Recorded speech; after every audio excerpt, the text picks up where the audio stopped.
अस्सलाम वालेकुम व्यूअर्स, उम्मीद करता हूँ कि सब खैर खैरियत से होंगे।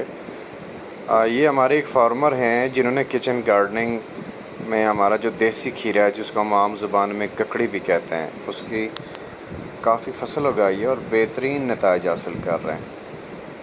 तो आज हमने इनके प्लॉट को विज़िट किया था और इनके जो किचन गार्डनिंग के हवाले से जो इन्होंने मुख्तलिफ शॉर्ट सा गार्डन बनाया हुआ है, उसका विज़िट किया था। तो हम ये देख कर मुतमईन हुए कि हमारे जो किसान भाई हैं वो ज़राअत को अपना रहे हैं और इस मिशन पे कि अपना गाओ अपना खाओ की जो मुहिम है, इस पे कारबंद है।